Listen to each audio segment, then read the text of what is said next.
When I started babysitting, the parents gave me a horrifying set of rules. I thought I hit the jackpot when a rich family paid me $200 to babysit their child for a night. I never could have guessed this would have led to my life being ruined forever. The children were extremely well behaved and everything went smoothly the first night. The young couple must have thought that I had done a good job because word spread quickly around the rich neighborhood that I was a great babysitter choice. This was perfect for me. Most of the families around here pay way better than where I live since they all come from a long line of wealthy families. But I was always suspicious about some of the families. You hear rumors about really rich people, some very creepy stories, but I never actually believed any of them. Sometimes I'll babysit for a few hours and make a couple $100. Other times the parents want me to stay the night while they go off and get a hotel room so that they could be away from their kids for a change. That is where I make the big bucks. A couple of days ago, a husband and wife had texted me asking if I could stay the night at their mansion and watch their 7-year-old little girl for them. I happily agreed, not knowing this might be the last time I ever see the outside world again. When the day finally came, I drove my beat-up Jeep Wrangler to the edge of the rich neighborhood and made my way up this private driveway that I had never noticed before because the entrance was hidden back amongst the trees that surround the entire north side of town. I drove up this steep, winding driveway for what seemed like 10 minutes before I finally saw the house come into view. Out of all the houses I've babysat at, this was hands down the most gorgeous one I've ever seen. I hoped I would get some good money for this. I got out of my car and made my way up to the front porch, where I knocked on this gigantic wooden door. A few seconds later, a beautiful woman in her mid-30s answered and introduced herself as Mrs. Collins. She called her husband down, and shortly after, an extremely handsome man, also in his 30s, came walking down the grand stairway, holding an adorable little girl in his arms. The couple seemed very anxious to leave, and even though they were both gorgeous people, I could tell that underneath all of their beauty, they were both extremely tired and haggard from having to keep up with their 7-year-old. They were obviously very excited about having an entire night to themselves, and couldn't wait to get out of there as fast as they could. Before Mr. and Mrs. Collins left, however, Mrs. Collins handed me several pieces of paper and told me that she had written down a couple of instructions for me to follow throughout the night. She stressed to me how important it was to follow her instructions, and I assured her that I'd give them a look. I waved to the pretty young couple as they made their way down the driveway in their expensive Mercedes, and then closed the door behind me. I gave the instructions a quick once-over before folding the papers and stuffing them into my back pocket. I'll look at them later, I told myself. How stupid I was to do that.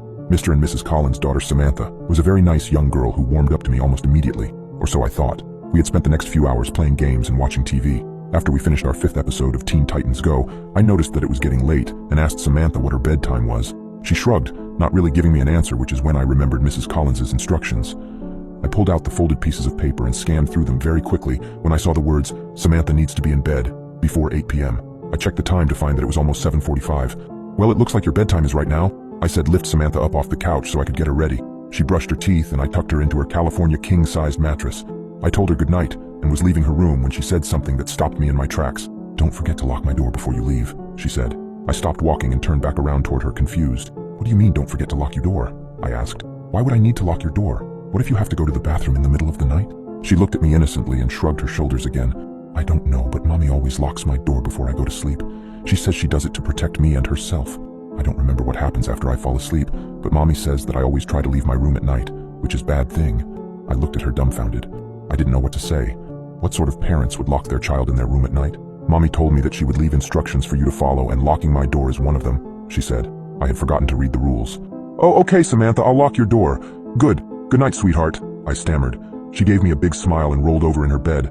I closed her door and noticed that there was a latch drilled into the door frame that would allow someone to lock it from the outside. I closed the latch and then walked back downstairs so I could read the rest of Mrs. Collins' instructions. When I had first seen the pieces of paper, I was under the impression that they were just instructions that told me what shows Samantha is not allowed to watch or how to operate the surround sound.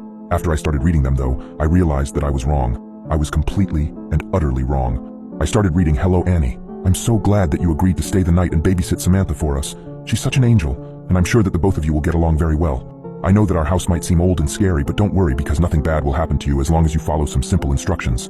Firstly, Samantha needs to be in bed in her room with the door locked before 8 p.m.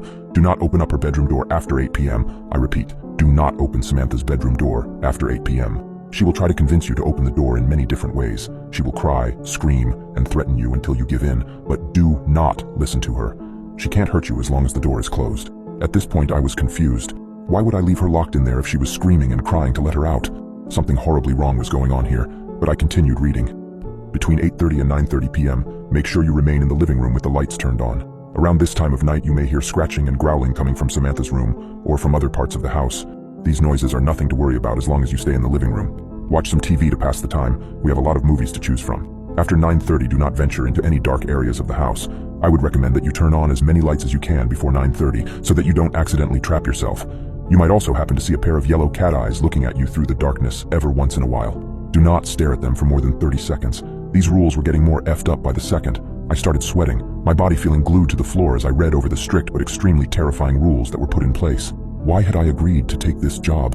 At around 10 p.m., it might begin to sound like there are several people walking around in the basement downstairs. Do not worry, because as long as you stay out of the basement, they cannot get to you. I know it sounds unlikely, but around this time you will begin to feel an overwhelming urge to walk down into the basement. If this happens, go into the kitchen and drink a cold glass of milk. This usually helps. The urge will most likely pass after about 10 minutes, but if the urge is still there after 10 minutes and you don't think that you will be able to stop yourself from walking into the basement, then call either me or Mr. Collins, and we'll tell you what to do. Now this next part is very important. You will be sleeping in our guest room upstairs for the night. Before you go to bed, make sure that you leave a plate outside your bedroom door with a piece of raw steak on it. You can find the raw steak in our refrigerator. And leave a glass of milk next to the plate as well. And that's about it. Final rule, don't eat meat after 8 o'clock.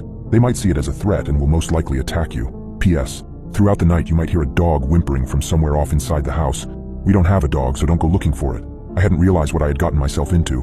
Right as I had finished reading the rules, it was 8:31, and the growling noises just started. It sounded like they were coming from every room in the effing house. My hands were shaking as I reread the instructions, the realization of what I was dealing with sinking in.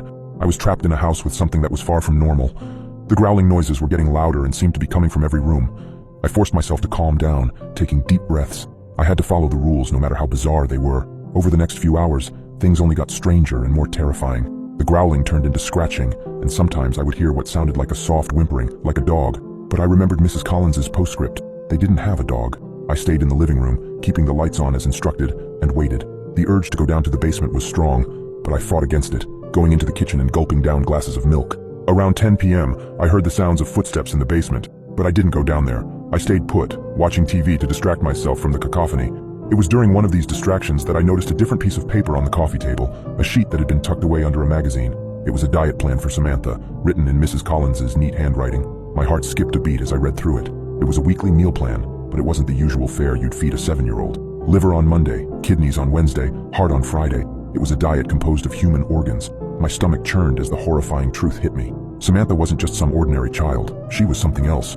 As the realization dawned on me, I heard a loud crash from upstairs. It sounded like a door being broken down. The noise was followed by the soft padding of feet on the staircase. Samantha. I could hear her humming a lullaby as she descended, her voice echoing through the eerily silent house. My heart pounded in my chest as I stood rooted to the spot, my mind racing. I thought back to Mrs. Collins's instructions, her insistence that I follow them exactly. But it was too late for that now. I had made a terrible mistake, and now I was about to pay the price. I could hear Samantha getting closer, her humming growing louder. It was then that I realized the horrifying truth. I wasn't here to babysit Samantha. I was here to feed her. I was the meal.